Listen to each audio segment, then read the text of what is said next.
Chapter 1. Luke was the love of my life. Unattainable, untouchable. He was so poor he could barely afford a meal. Moved by pity, I began bringing him luxurious homemade lunches from my family. Every day since freshman year, I delivered his favorite dish, Coca-Cola chicken wings.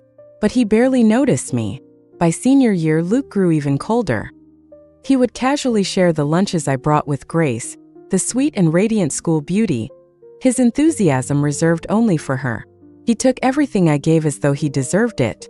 I paid his tuition, dressed him in trendy clothes, bought him expensive sneakers, and even surprised him with a limited edition watch for his birthday.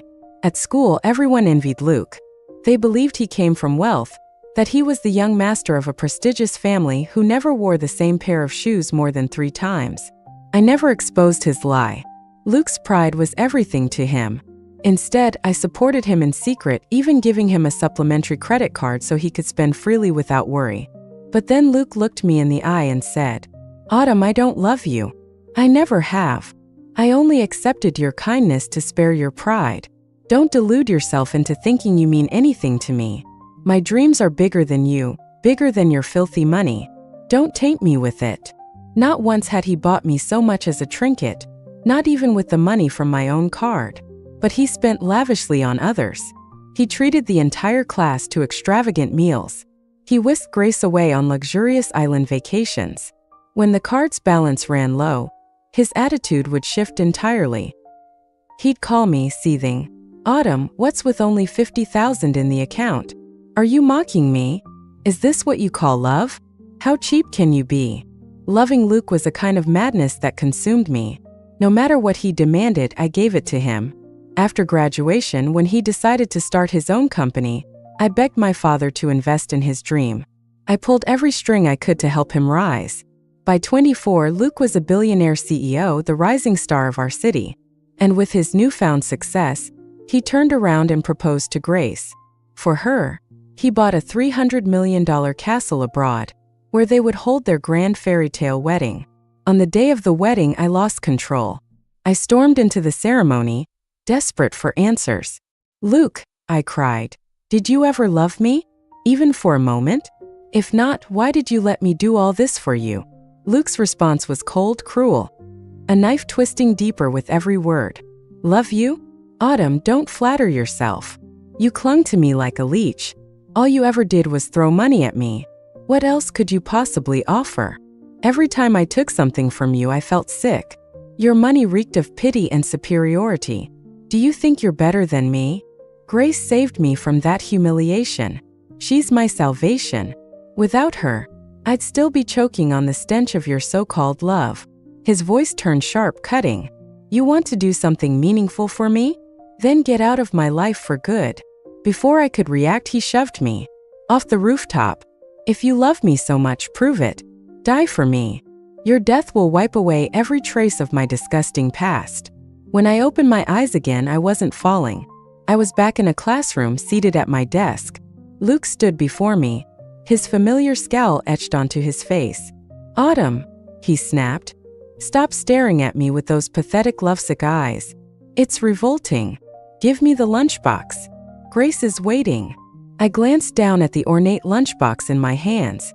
It was filled with the dishes I had lovingly prepared, including the Coca-Cola chicken wings he adored. But Luke's sneer deepened. "What are you doing? Grace doesn't like cold food. Hurry up and don't you dare drool on it." For a moment I was silent.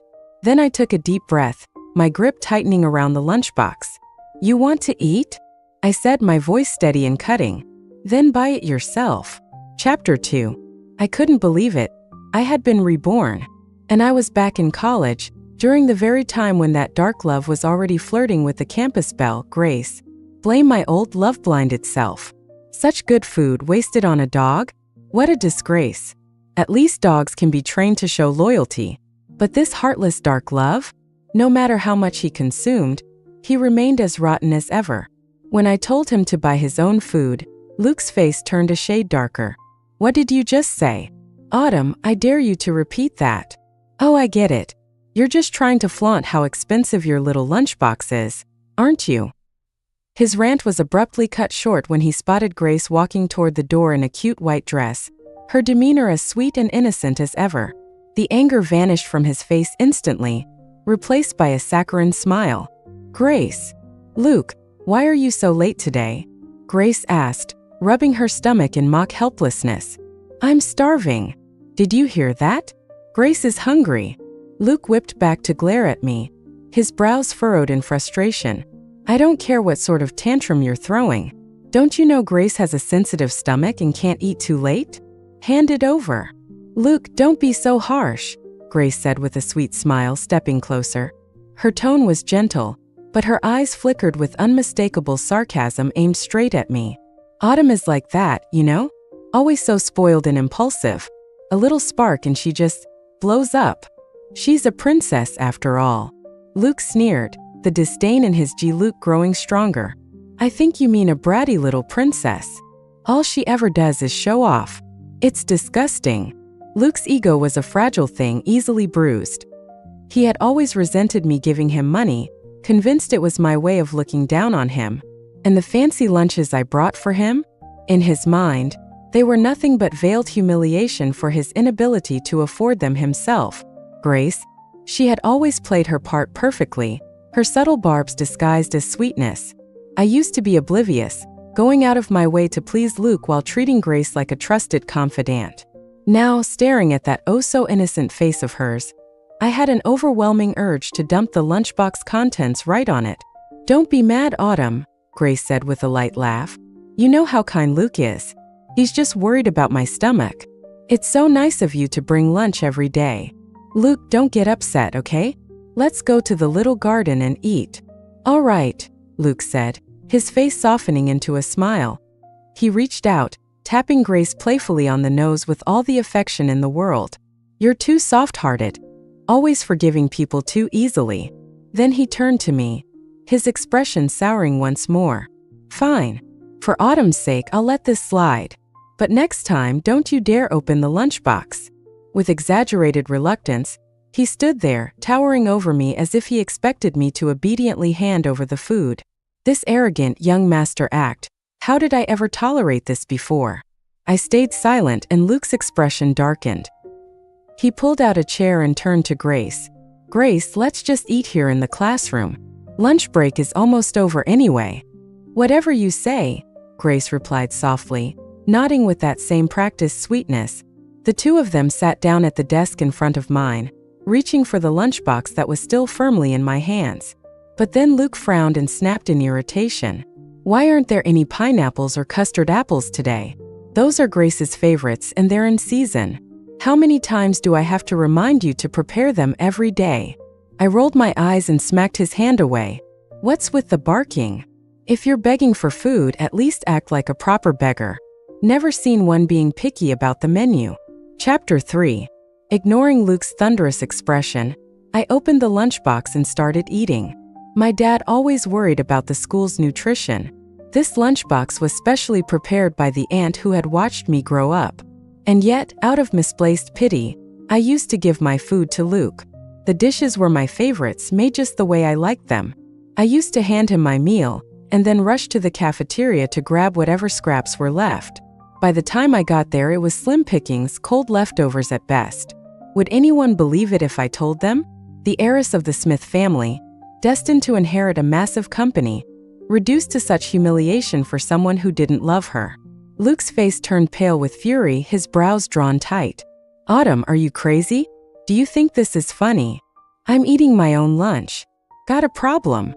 I said, rolling my eyes as I took a big bite of Coca-Cola chicken wings. "Now get lost. You're blocking my meal." By now, the classroom was filling up as lunch break ended. Classmates overheard my words and stared wide-eyed. What's going on? Autumn isn't simping anymore. She actually told Luke off? Did she lose her mind? Doesn't she know her place? Luke letting her bring him lunch was an act of kindness. This whole school was funded by the Smith family, and she has the nerve to talk back. Maybe she's changing tactics to get his attention. So shameless. I couldn't help but laugh. Luke strutted around in designer clothes, shoes, and watches worth tens of thousands. All of it gifts from me. But every time I gave him something, he would put on a show, pretending to be insulted. "Autumn, I know your family is rich, But why do you always have to humiliate me? Do you see me as your tool for flaunting wealth? I used to panic, scrambling to explain that I'd bought it because I thought it suited him or was of good quality. I was so careful, always trying to protect his fragile pride. But what about him? He'd act offended but would show up the next day, proudly wearing the new clothes I bought him. He basked in the attention, the compliments, the flattery. Because Luke dressed so well and shared the Smith surname, everyone assumed he was the son of the city's richest man, Ethan Smith. Luke never corrected them. He clearly enjoyed the misunderstanding. "Apologize to Luke," one classmate shouted. "Who do you think you are to talk to him like that?" Luke looked smug, clearly enjoying the spectacle. I couldn't help but roll my eyes. This jerk, still putting on an act? Facing the crowd's ridicule, I chuckled. "If you all enjoy groveling so much, be my guest." But I'm not interested. The Qing dynasty is long gone, yet some people still haven't cut their braids. I turned to Luke, smirking. "Young Master Luke, why do people praise you? Isn't it because they think you're rich? But what if one day you had no money? How would they treat you then?" The room fell into laughter. What nonsense! The Smith family going broke? Impossible. The richest family in town with billions in assets? She's delusional. But Luke's face turned pale, his smile faltering. He glared at me, his voice sharp. "Fine, Autumn. So this is your so-called loyalty and love? Utterly worthless. Grace, let's go. We'll see if the cafeteria has anything left." Hand in hand they walked out. But Luke seemed to forget. Since I'd started bringing him lunch, his card hadn't seen a single penny. Chapter 4. I opened my mobile banking app and promptly deactivated the secondary card I had given to Luke. It didn't take long. The two of them scurried back, looking flustered. Luke's seat was to my left. Normally, he would go to great lengths to sit as far away from me as possible, even swapping seats with his desk mate if necessary. But today, he plopped down angrily without hesitation. In a hushed, angry tone, he growled, "Well done, Autumn. Your little trick worked." I glanced at him with confusion. Luke's face turned red as he clenched his jaw. "I'll accept your offer to put money in my meal and bank cards." How laughable. Did he finally realize neither card was working and decided he couldn't resist the lure of money? Seeing that I remained silent, Luke's expression grew more impatient. "Did you hear me? Because of you, Grace's stomach problems flared up again at lunch. We had to skip eating and come back. Isn't this what you wanted? Stop making things difficult for Grace, and don't fool yourself into thinking I'll ever like you." I chuckled coldly. "Why? Isn't the great Luke loaded? Why are you coming to me for money now? Or are you telling me you were born without a mother and can't even afford a meal?" Luke's brows furrowed in irritation. "What do you want from me, Autumn? Are you determined to force this on me when you know it's impossible? I'm already compromising here by accepting your money. Isn't that what you wanted? Compromise? What a joke. Does he think compromise means I should spend money on him? Does he take me for an idiot?" I was so furious my temples throbbed.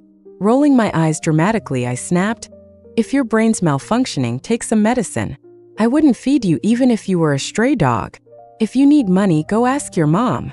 "Autumn Guerrero." Luke seethed with anger, but the teacher had already walked into the classroom. He could only spit out one final remark, "Fine. You'll regret treating me this way." Everyone could see my bad attitude toward Luke, but no one took it seriously. They all thought it was just a temporary fit of jealousy. They believed I'd be back tomorrow, chasing after him like a fool. Luke thought so too. He didn't take it seriously at all. After evening self-study, I got into the Maybach waiting for me. Naturally, Luke and Grace started walking toward the car as well. I gave them a quick glance and immediately locked the doors. "Drive," I commanded. The driver, Leo, looked puzzled. "But Miss, Luke hasn't gotten in yet." "Who's Luke?" I sneered. "I don't recall having a brother." Just then Luke reached my side, his face stormy. "Autumn Guerrero, you're being absolutely ridiculous today. You owe Grace an apology by tomorrow." I let out a cold laugh. "How is that my problem? Drive." Leo, however, shook his head. "Miss, are you jealous of Luke and Grace again? Stop throwing tantrums. Acting like this will only push Luke further away from you. Are you going to drive or not? If you don't drive, you're fired." I yelled angrily. At that moment, Luke tried to open the door, but it wouldn't budge. Autumn, are you done with this nonsense? I admit your tactics are effective, and you've achieved your goal. Starting today, do whatever you want to impress me. I won't stop you. Now open the door. Other students were starting to watch, and even the school beauty was standing beside him. For the first time, I saw panic in Luke's eyes. I stared at him for a moment before snapping. You bark like a dog every day, and my ears are tired of it. From now on, take the school bus if you want a ride. Stop freeloading off me. Drive, Leo. This is your last warning. Chapter 5. But today, Leo insisted on defying me. He refused to start the car. Miss, this is unnecessary. You know as well as I do that Luke is handsome and top of the class. Naturally, lots of girls want to be with him. But acting like this will only drive him further away. Just apologize. If you gift him the Porsche 911 he's been eyeing as a birthday present, he'll forgive you immediately. My expression darkened. In my previous life, I learned the hard way that Leo was Luke's biological brother. Their family was desperate to leech off the Smith family, even changing Luke's last name to match ours. Every chance he got, Leo would sing Luke's praises to me. He constantly pushed the idea that Luke was a once-in-a-lifetime catch, the perfect man. Drive, I said, my voice icy. Or are you challenging me? Don't forget who's in charge of this car. And another thing, I added. If I hear you call him Luke Smith again, don't blame me for what happens next. The Smith family name isn't for just anyone to use. At that, the attention of nearby students intensified. Luke, now red with shame, barked in a low voice. Autumn, open the door right now. Grace's stomachache is your fault. Rubbish. I interrupted sharply. Her stomachache has nothing to do with me. Stop trying to manipulate me with your little games. Leo, however, wouldn't give up. Miss, even if you're the eldest daughter of the Smith family, you shouldn't speak so harshly. Didn't your father teach you better? Don't you dare bring up my father. I shot back. Don't forget, you're just a driver. What gives you the right to lecture me? Leo clenched his jaw but still tried to defend himself. Miss, you've gone too far this time. Ignoring my protests, he unlocked the doors, letting Luke and Grace climb in. Luke, now seated, immediately barked orders. Take Grace home first. She's unwell, so drive quickly. Understood, Luke, Leo replied. Luke's audacity made my face burn with anger. I had only let him ride in my car because I felt sorry for him. He lived far away and had to take a long bus ride to school every morning, waking up at 6. But after he met Grace, he naturally started bringing her along for the ride. Every day, Leo dropped them off first before finally driving me home. By the time I got back, it was nearly midnight. In the mornings, I had to wake up at 5:30 to pick them up for school. Not once had Luke thanked me. Instead, he complained that the car was too small and cramped with 3 people in the back. Right on cue, he frowned. Autumn, why didn't you sit in the front? Don't you know it's cramped back here with 3 people? Do you really have to use this excuse to get close to me? Grace chimed in softly. Don't be mad, Luke. I've seen cars like Rolls-Royces. They're so spacious they can fit over 10 people. A delicate young lady like Autumn would be better suited to a car like that. Luke's eyes lit up. Did you hear that, Autumn? I'll give you a chance. Replace this car with a Rolls-Royce within 3 days, and I'll forgive what you said today. I ignored him. Over $1 million for a Maybach, and it's not enough for him? A Rolls-Royce? Keep dreaming. Tomorrow he can take the bus. Chapter 6. The next morning, I sat at the breakfast table, savoring my meal while my parents looked at me with warm smiles. Sweetie, why are you leaving so late today? My dad asked. I smiled back. Dad, Mom, I was going to the classroom early to study before. I wanted to do my best on my exams, but it's been exhausting lately. From now on, I'll keep a normal schedule, and I'd like to spend more time with you both. My mom's face was filled with concern. You silly child, you need to balance your studies and rest. We'll have Leo pick you up for lunch and dinner from now on. Just as she finished speaking, Leo stormed into the room, anger written all over his face. Autumn, this is too much. I've been waiting outside for ages. Why didn't you come out? His anger fizzled out the moment he saw my parents. Forcing a smile, he turned to me. Miss, it's getting late. We should head to school. Is it? I glanced at him. Classes start at 7:30. It's only 6:40 now. We have plenty of time if we leave by 7:10. Impossible. What about Luke? He blurted in frustration. My dad's brows furrowed. Who's this Luke? Realizing his slip, Leo quickly corrected himself. No, just Miss Smith's classmate. We need to pick him up too. He shot me a pleading look. Miss, come on, or Luke will get upset. Ridiculous, my dad roared. This car is for my daughter's convenience. You're using it to chauffeur someone else? Do you want to keep this job? No. Leo panicked. It was Miss Smith's request. She has a good relationship with Luke. They agreed to it. I shook my head. I never said that. Leo's eyes widened in disbelief. Miss, how can you go back on your word like this? Furious, my dad shouted. Enough. I pay you 20,000 yuan a month to drive my daughter, not to act as a taxi for some so-called Luke. You're fired. Get out. Leo froze, his face drained of color. Despite how much Luke had taken from me, Leo clearly didn't want to lose such a high-paying job. Frightened now, he pleaded. Mr. Smith, I was wrong. I won't do it again. Miss, please say something. Didn't you ask me to pick up Luke? I replied coldly. I did say you could use the car during free time to help him, but that doesn't mean prioritizing him over me. My dad waved him off. Security, escort him out. With no room to argue, Leo was dragged away by security. Soon after, my dad hired a new driver for me. Later that day, morning self-study was over when Luke and Grace finally stumbled into the classroom, dripping with sweat. The moment he saw me, Luke stormed over, his voice filled with fury. Autumn, why didn't you send the driver to pick me up? Do you have any idea how crowded the bus was? Oh, I knew. I knew all too well. That's exactly why I'd let this freeloader ride in the first place. So, I looked at him indifferently. What does that have to do with me? Didn't the great Mr. Smith think to take a taxi? Or are you broke? Of course I knew he was broke. His parents were parasites, drunken gamblers who pinned their last hopes on their son. The money and luxuries he squeezed out of me? Whatever he and Grace didn't waste, his lovely parents gambled away. The clothes I bought him would be resold within a week. Out of pity, I'd buy him new ones, which only emboldened them further. Grace suddenly spoke up, her eyes glistening with tears as she snapped at me. I know it. You're targeting Luke because of me. But this is too much. Luke has tolerated you for so long. Hasn't that been enough? Chapter 7. I couldn't help but laugh. Wow, how original. They live off me, yet they think they're the victims here? As expected, the class erupted in Luke's defense. Autumn, don't you have any shame? How dare you turn this around on Luke? Luke was being kind to let his family driver pick you up, and you repay him like this? You're just the daughter of a maid. So shameless.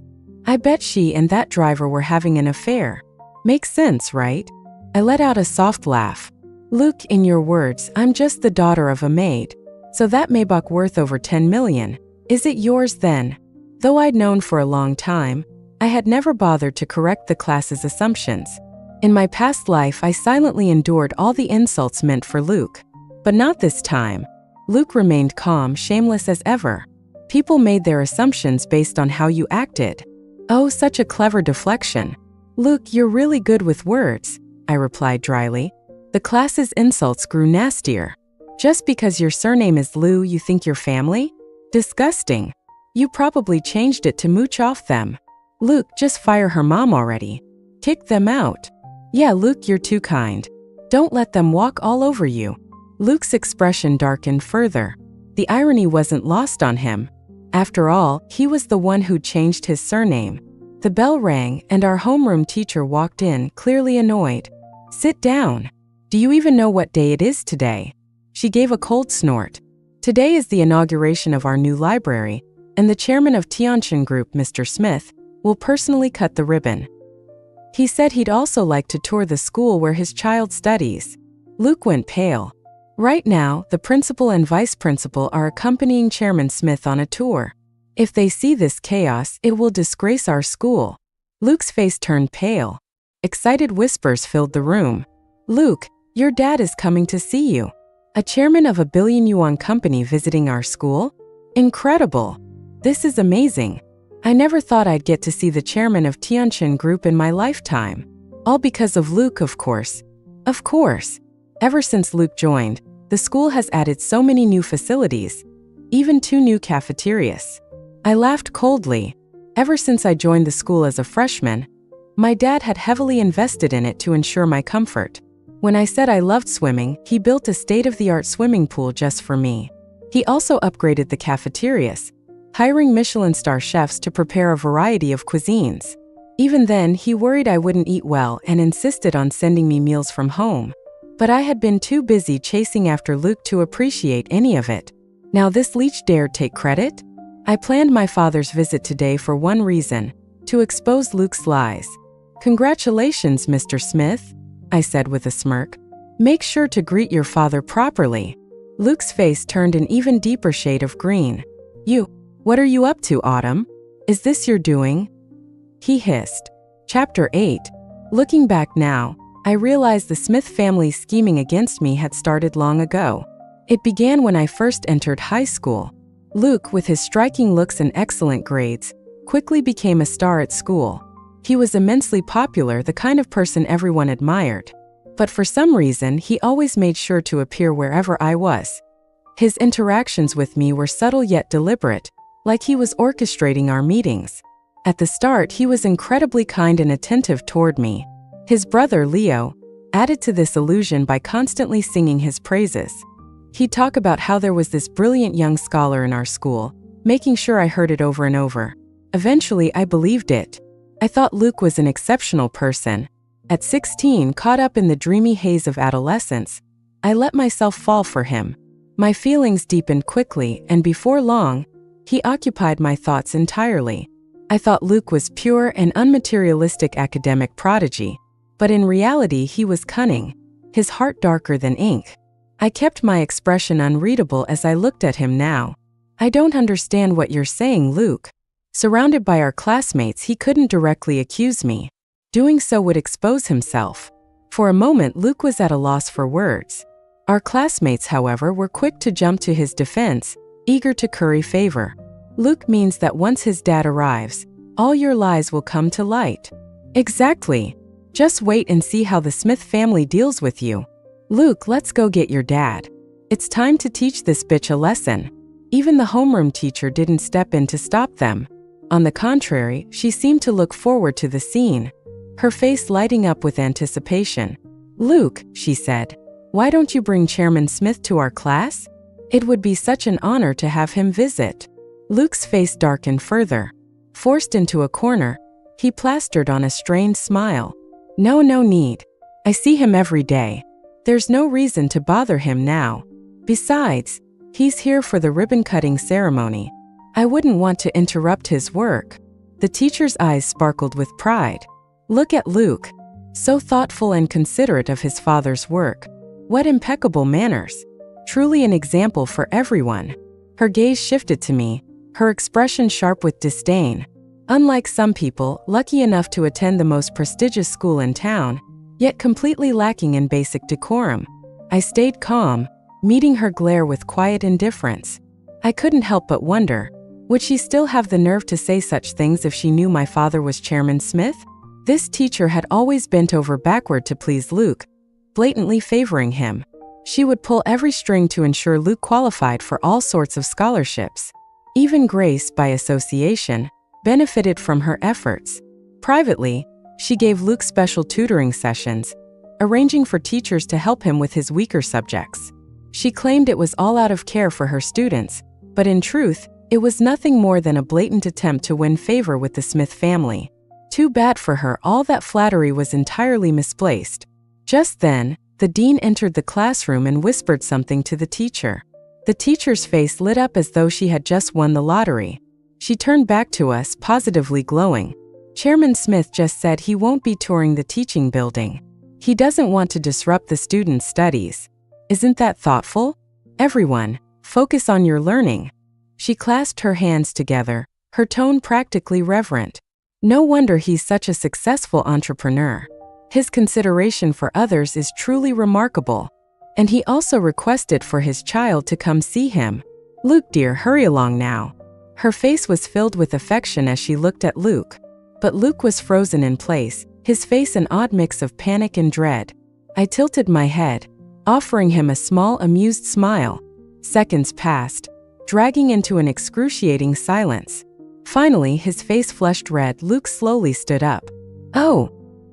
He shot me a nervous glance, as if trying to gauge what I might do. When I made no move, the color drained from his face entirely. The teacher, however, wasn't done. She turned her sharp gaze on me, her tone biting. And you, Autumn, Chairman Smith specifically requested to see you as well. Chapter 9.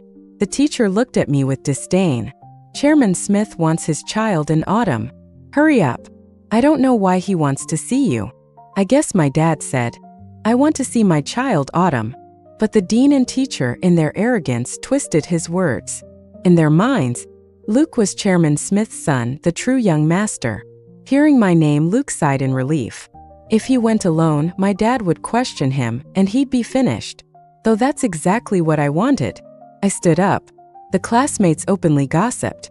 Why does Chairman Smith want to see her? Probably to scold her for stealing the family driver. Autumn always acts high and mighty. I've had enough of her. Maybe he's here to punish her for pretending to be a Lou. Halfway there, Luke clutched his stomach, feigning pain. Teacher, my stomach hurts. You go ahead. I'll catch up. We'll wait for you. The teacher quickly offered. No, you go first. Luke fled. I was speechless. I thought he might have some clever plan to handle this crisis, but he just ran away.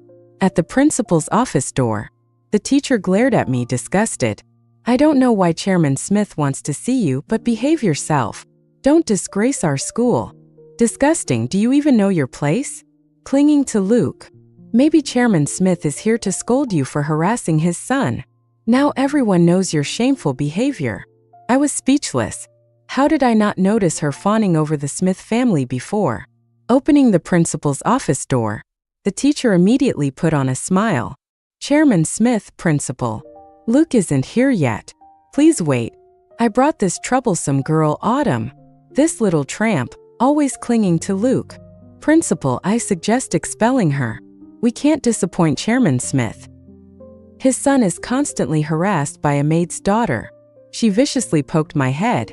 I smirked. I wouldn't be expelled, but this teacher's career was over. Stop. My dad interrupted her. He was furious, stepping forward to protect me. What are you doing? As a teacher, is this how you treat students? Principal's son, your school's management is problematic. My dad's eyes narrowed. A teacher like this? How can I continue investing in this school? Stop all ongoing projects. Principal's son panicked, quickly saying, Chairman Smith, this must be a misunderstanding. The teacher was stunned. She forced a smile. No, it's because this child is too troublesome. She needs discipline. Chairman Smith, you don't need to protect her. My dad's face darkened. My child doesn't need outsiders' discipline. If I don't protect her, who will? Chapter 10. The teacher was shocked. What? Chairman Smith, isn't Luke your son? My dad was furious. What nonsense. I don't know any Luke. I, Lu Chengjiang, have only one child, Autumn. The rumors at Rongchuan High are outrageous. Principal's son? Principal's son quickly nodded, bowing. Chairman Smith, this must be a misunderstanding. The teacher was dumbfounded. She stammered. I thought Luke was your son. A misunderstanding. It's all a misunderstanding. She panicked. Chairman Smith, let me explain. Autumn. No, Miss Lu, I'm sorry.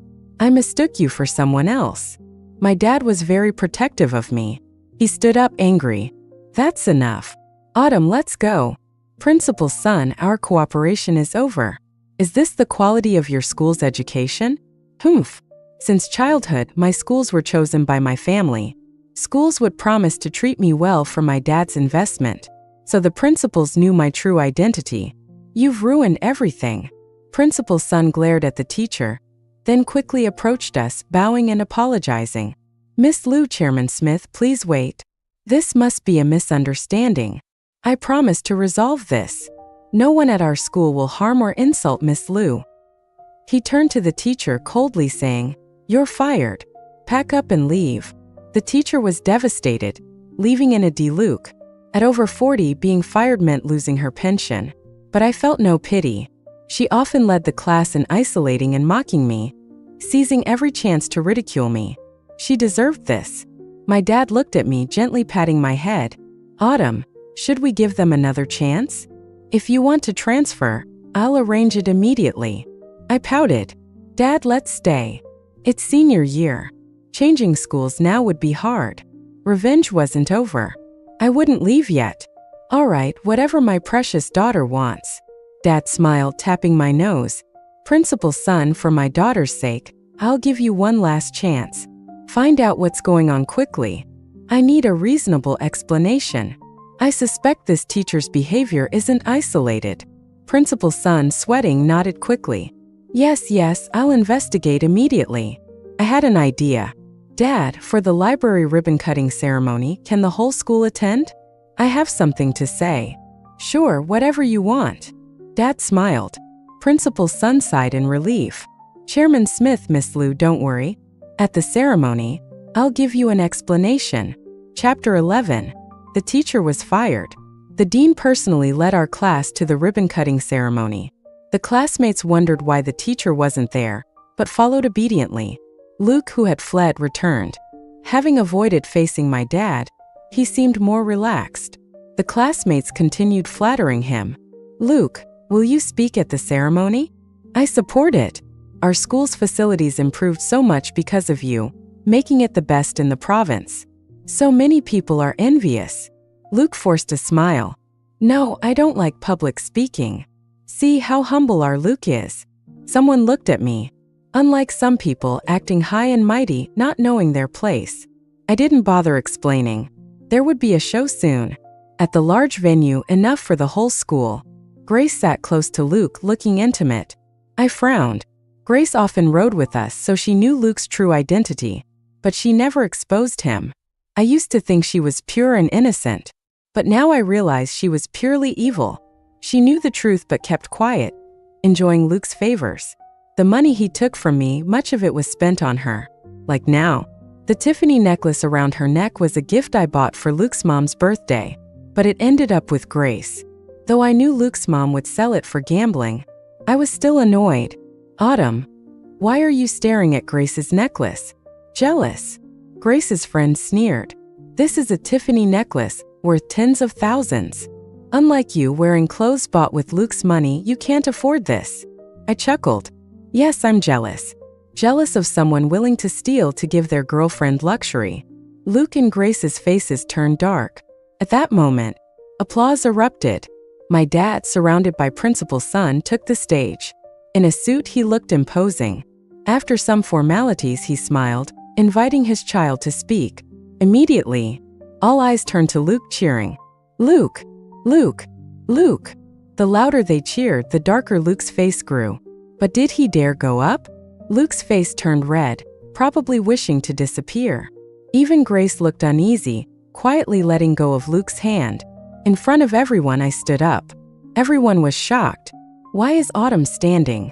She's walking to the stage? Is she crazy? What's she doing? Does she think she's the Smith family's daughter? Chairman Smith will kick her off the stage. Grace's friend, confused, urged. "Luke, do something. Autumn is taking your place."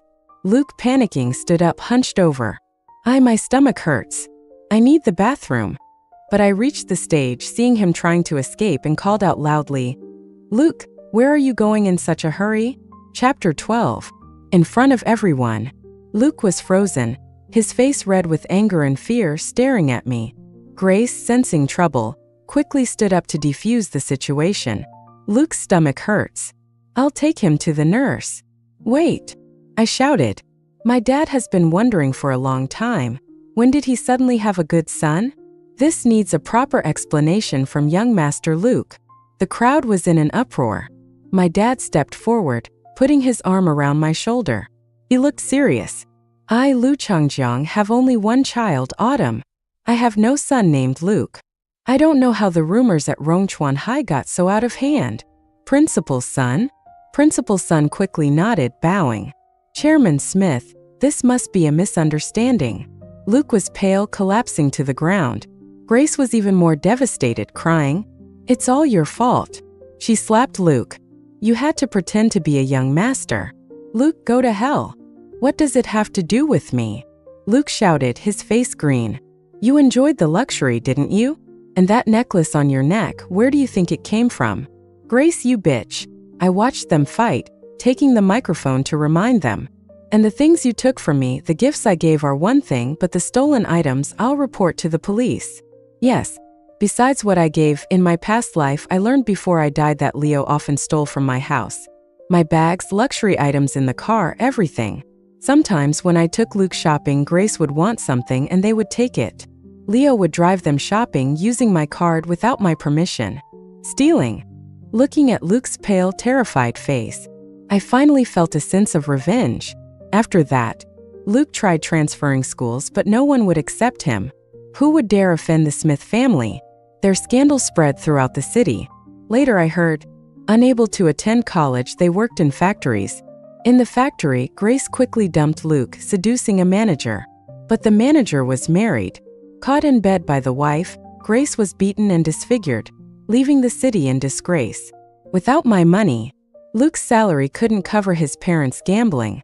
Soon, debt collectors broke their legs, sending them to the hospital. He called me crying for help, but I hung up. After that, I never heard from him again. As I rode to university, driven by my parents, at a red light, I saw the familiar yet unfamiliar Luke. In rags, drooling, he approached my window, tapping. "Food, food," the driver explained. "Miss Lou, after they left the hospital, still unable to pay, the debt collectors beat them senseless." "I see." I looked away. "Let's go."